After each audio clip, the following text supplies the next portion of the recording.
रात के लगभग 2 बज चुके थे। छोटा सा रेलवे स्टेशन सुनसान पड़ा था। इक्का दुक्का यात्री ऊँघते हुए बेंचों पर पड़े थे।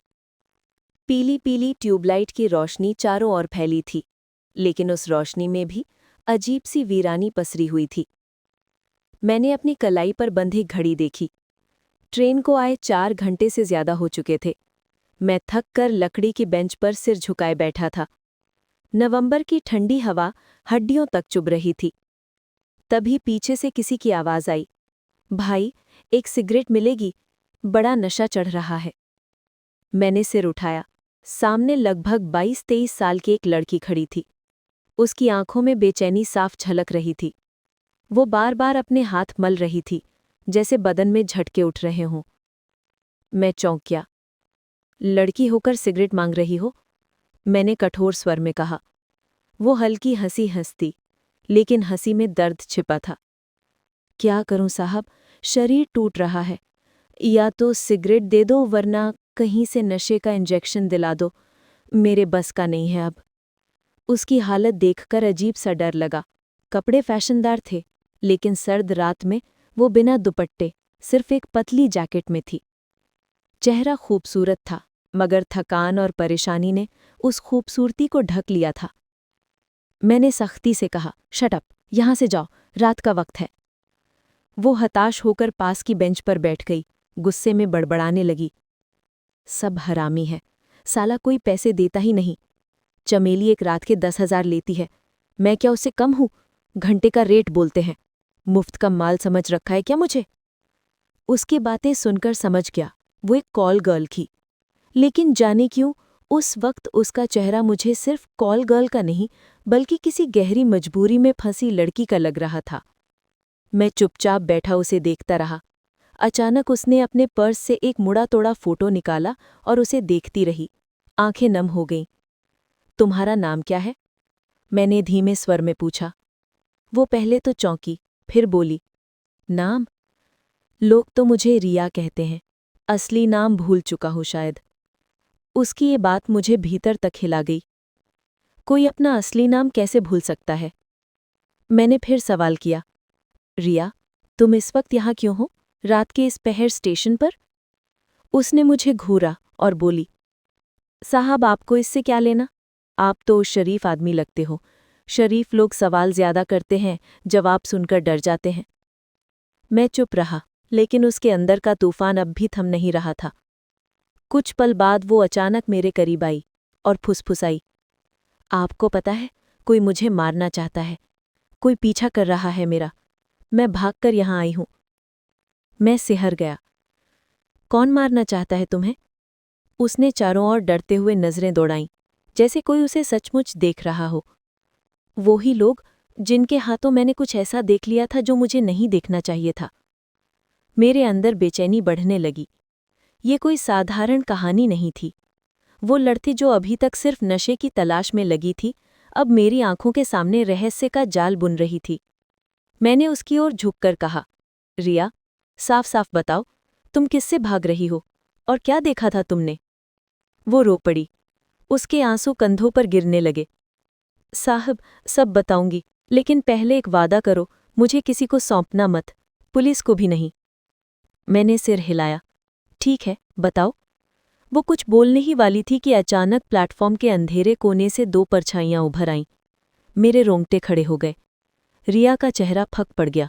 उसने फुसफुसाते हुए कहा, लो, वो लोग आ गए। मैंने कहा था ना, वो मेरा पीछा कर रहे हैं। मैंने तुरंत पीछे देखा। 2 आदमी काले कपड़े पहने तेजी से हमारी ओर बढ़ रहे थे।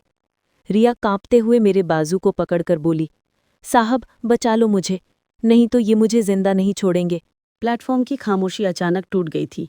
पीली पीली रोशनी में 2 परछाइयां साफ दिखाई दे रही थीं। काले जैकेट और टोपी पहने हुए, दोनों की चाल तेज और इरादे सख्त थे। उनकी निगाहें सीधी हम दोनों पर टिक गई थीं। रिया के चेहरे का रंग उड़ चुका था। उसके होंठ कांप रहे थे। वह मेरे बाजू को पकड़कर लगभग चीख पड़ी, वो लोग मुझे जिंदा नहीं छोड़ेंगे। साहब, प्लीज कुछ करो। मैं खुद से हर गया था। ये सब मेरे लिए अचानक था। मैं तो बस ट्रेन का इंतजार कर रहा था और अब इस रहस्य में फंस चुका था। मैंने तुरंत फैसला लिया, रिया, जल्दी से मेरे पीछे आओ। हम प्लेटफॉर्म से उठकर दौड़ने लगे। स्टेशन पर कुछ पुराने खंबे और एक बंद पड़ा वेटिंग रूम था। मैं उसे वहीं खींच कर ले गया। दरवाज़ा आधा टूटा हुआ था। हम भीतर घुस गए। कमरा अंधेरा था, लेकिन बाहर से आती हल्की रोशनी में रिया का चेहरा साफ दिख रहा था। डर, पसीना और घबराहट। मैंने धीमे स्वर में कहा, अब बताओ, ये लोग कौन हैं? क्यों पीछा कर रहे हैं? वो हाँफते हुए बोली, साहब, ये लोग उस गिरोह के आदमी हैं जिसके लिए मैं काम करती थी, लेकिन मैंने कुछ ऐसा देख लिया जिससे उनकी पूरी दुनिया हिल सकती है। मैं चौंक पड़ा। गिरोह? कौन सा गिरोह? रिया ने कांपते हाथों से अपने पर्स को कसकर पकड़ लिया। स्मगलिंग का गिरोह, ड्रग्स, हथियार और औरतों का सौदा। मैं बस एक छोटी सी मोहरा थी, लेकिन एक रात मैंने उनकी डील देख ली थी, जहां बड़े बड़े अफसर और नेता भी शामिल थे। मुझे वहां नहीं होना चाहिए था, लेकिन गलती से मैं देख बैठी। तभी से मेरी मौत की गिनती शुरू हो गई। मैं सन्न रह गया। ये सुनकर मेरे दिमाग में जैसे तूफान उठ गया। उसने रोते हुए कहा, मैंने भागकर अपनी जान बचाई, लेकिन अब ये लोग मुझे हर जगह ढूंढ रहे हैं। अगर मैं पकड़ी गई तो या तो मुझे हमेशा के लिए गायब कर देंगे, या फिर मेरे शरीर का इस्तेमाल अपने धंधे में कर डालेंगे। मैं कुछ कह पाता उससे पहले बाहर से कदमों की आहट आई। वो दोनों आदमी दरवाजे के पास आ पहुंचे थे। एक ने दरवाज़ा धक्का दिया। लकड़ी चरमराई। रिया, बाहर आजा, ज्यादा भाग दौड़ मत कर, वरना यहाँ खून बह जाएगा। रिया सिहर कर मेरी ओर देखी। उसकी आंखों में मौत का डर था। मैंने इशारे से उसे चुप रहने को कहा।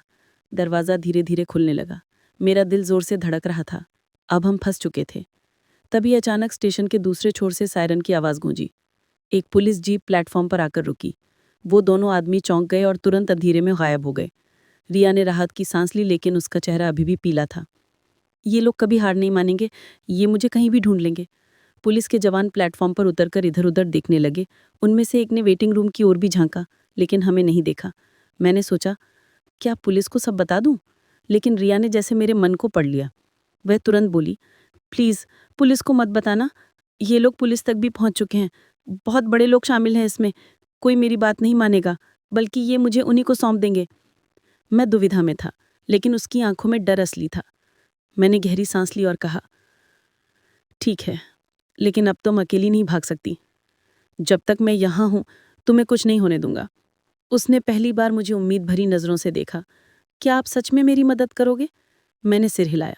हाँ, लेकिन मुझे सब कुछ साफ साफ जानना होगा ताकि सही फैसला ले सकूं। वो धीरे धीरे बैठ गई और बोलने लगी, मेरा नाम रिया नहीं है, मेरा नाम स्नेहा है। मैं बनारस की रहने वाली हूँ। घर में माँ, पापा और छोटा भाई है। मैं कॉलेज में पढ़ती थी। तभी मेरी मुलाकात एक लड़के से हुई। वो बहुत स्मार्ट था। उसने मुझसे प्यार का दिखावा किया, शादी का वादा किया। धीरे धीरे उसने मुझे इस गिरोह के हवाले कर दिया। पहले कहा कि सिर्फ एक पार्टी में जाना है, लेकिन असलियत तब समझी जब मेरा इस्तेमाल होने लगा। मैं निकलना चाहती थी, लेकिन निकलना आसान नहीं था। वे लोग कहते, हमारे पास तुम्हारे घर का पता है, अगर भागी तो तेरे भाई को उठा लेंगे। इसलिए मैं चुपचाप सब सहती रही। लेकिन एक रात मैंने देख लिया कि वे लोग बड़ी तस्करी कर रहे थे। हथियार और नकली नोट। वहाँ कुछ सफ़ेदपोश चेहरे भी थे। मुझे देख लिया गया। तभी से मेरी मौत लिखी जा चुकी है। उसकी आंखों से लगातार आंसू बह रहे थे। मैंने चुपचाप सुना, फिर बोला, अब तुम चाहते क्या हो? भागते भागते कब तक जियोगी? उसने धीमे स्वर में कहा, मैं भागना नहीं चाहती, मैं उन्हें बेनकाब करना चाहती हूँ, लेकिन अकेले कुछ नहीं कर सकती। कोई भरोसेमंद चाहिए, कोई जो सच को दुनिया के सामने ला सके। उसकी बातें सुनकर मेरे भीतर अजीब सी आग भड़क उठी। इतने में प्लेटफॉर्म पर ट्रेन आने की सीटी गूंजी। मेरी ट्रेन आखिरकार आ रही थी। मैं खड़ा हुआ और बोला, स्नेहा, आओ मेरे साथ, इस शहर में तुम सुरक्षित नहीं हो। ट्रेन से बाहर निकलो, हम किसी बड़े शहर चलेंगे, वहां सोचेंगे कि आगे क्या करना है। वो हिचकिचाई, लेकिन अगर उन्होंने ट्रेन पर भी हमला कर दिया तो? मैंने उसकी आंखों में देखते हुए कहा, अगर डरते रहोगी तो कभी जीत नहीं पाओगी। विश्वास रखो, मैं तुम्हें कुछ नहीं होने दूंगा। वो धीरे धीरे खड़ी हुई। उसके होंठ कांप रहे थे, लेकिन आंखों में हल्की सी उम्मीद दिखी। हम प्लेटफॉर्म की ओर निकले। ट्रेन सीटी मारती हुई आकर रुकी। भीड़ बहुत कम थी। हम एक डिब्बे में चढ़ गए और कोने की सीट पर बैठ गए। ट्रेन धीरे धीरे चलने लगी। सर्द रात का सफ़र शुरू हो गया था। स्नेहा खिड़की से बाहर देख रही थी। उसके चेहरे पर डर और उम्मीद दोनों थे। मैंने सोचा, क्या सचमुच मैंने सही फैसला लिया या मैं भी किसी बड़े जाल में फंसने जा रहा हूँ? अचानक उसने मेरी ओर देखा और धीमे स्वर में बोली, साहब, आप समझ नहीं रहे, ये खेल बहुत बड़ा है। अगर मैं जिंदा बच गई तो सबका सच सामने आ जाएगा, लेकिन अगर पकड़ी गई तो शायद मेरी लाश भी आपको ना मिले।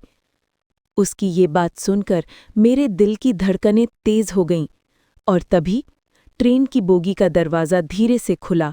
2 काले साए अंदर दाखिल हुए। ट्रेन की बोगी हिलते हुए आगे बढ़ रही थी। बाहर अंधेरे में खेत खलिहान और पेड़ तेजी से पीछे छूट रहे थे। डिब्बे के भीतर गहरी खामोशी थी। इक्का दुक्का यात्री नींद में थे, लेकिन मेरी नींद तो कब की उड़ चुकी थी। सामने बैठे 2 साए धीरे धीरे हमारी ओर बढ़ रहे थे। वही लोग थे जो स्टेशन पर रिया या कहो स्नेहा का पीछा कर रहे थे। स्नेहा का चेहरा सफ़ेद पड़ गया। उसने धीरे से मेरी बाँह पकड़ ली। साहब, ये वही लोग हैं, मैं तो गई। मैंने उसकी ओर देखा। शांत रहो, कुछ मत बोलो। दोनों आदमी अब हमारी सीट तक आ गए थे। उनमें से एक ने धीरे से कहा, चलो हमारे साथ, तुम्हारा खेल खत्म। जितना भागना था भाग लिया। मैं बीच में खड़ा हो गया। ये कहीं नहीं जाएगी। पहले बताओ तुम लोग कौन हो? वे दोनों हंसे। सवाल मत पूछो, तुम्हें समझ नहीं आएगा। ये हमारी चीज है, इसे सौंप दो और अपने रास्ते चलो, वरना। उनका स्वर खौफनाक था। मैंने गुस्से में कहा, ये कोई चीज नहीं है, इंसान है, और जब तक मैं जिंदा हूं इसे हाथ नहीं लगाने दूंगा। एक आदमी ने जेब से चाकू निकाल लिया। चमचमाती धार मेरी आंखों के सामने थी। स्नेहा डरकर पीछे हट गई। मैंने चारों ओर देखा। बोगी में कुछ लोग थे, लेकिन सब सोए पड़े थे। मदद की कोई उम्मीद नहीं। मैंने तुरंत पास पड़ी पानी की बोतल उठाई और उस आदमी पर फेंक दी। बोतल सीधा उसके चेहरे से टकराई। वो लड़खड़ा गया। तभी मैंने स्नेहा का हाथ पकड़ा और चिल्लाया, दौड़ो। हम बोगी से अगले डिब्बे की ओर भागे। पीछे से दोनों आदमी गालियां बकते हुए दौड़े। ट्रेन की गूंजती आवाज के बीच हम बोगी से बोगी में दौड़ते रहे। सर्द हवा खिड़कियों से अंदर आ रही थी। दिल की धड़कनें कानों तक सुनाई दे रही थी।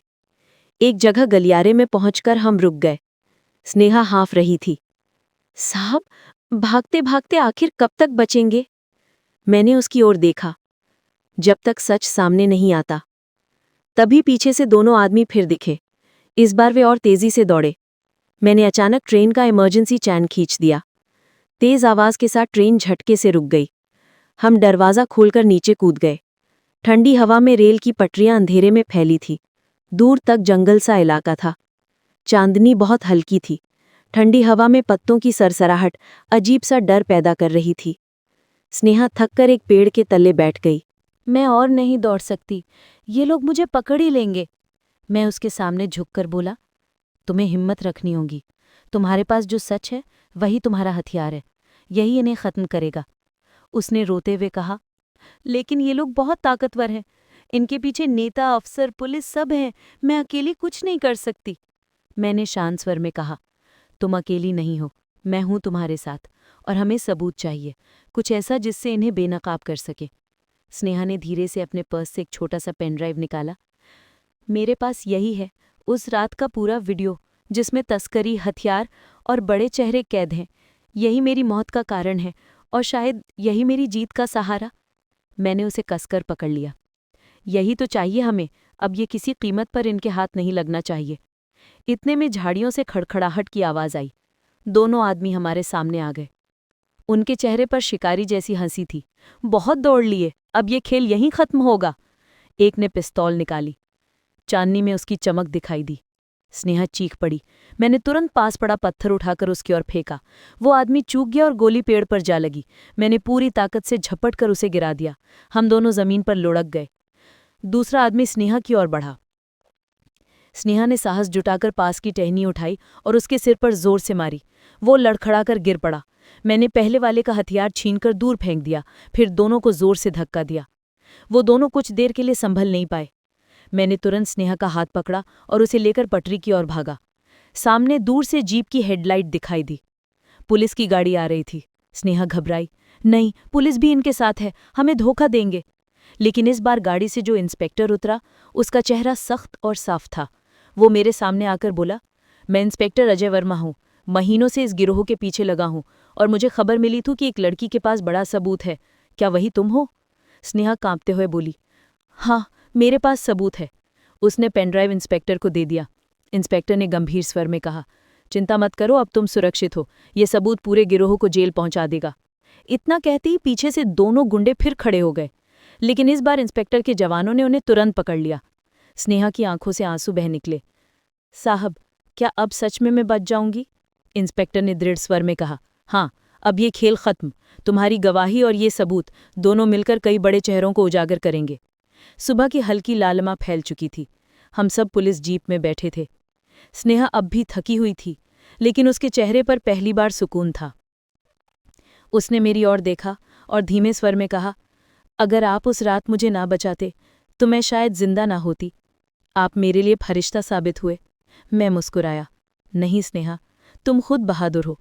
अगर तुमने हिम्मत न दिखाई होती तो आज ये सच सामने ना आता। उसकी आंखों में चमक आ गई। अब मैं सिर्फ जीना चाहती हूँ, अपने असली नाम के साथ। अपने घर लौटना चाहती हूँ। जीप धीरे धीरे शहर की ओर बढ़ रही थी और मेरे मन में एक सुकून था कि एक मासूम जिंदगी को बचाकर शायद मैंने अपनी जिंदगी का सबसे बड़ा काम किया था।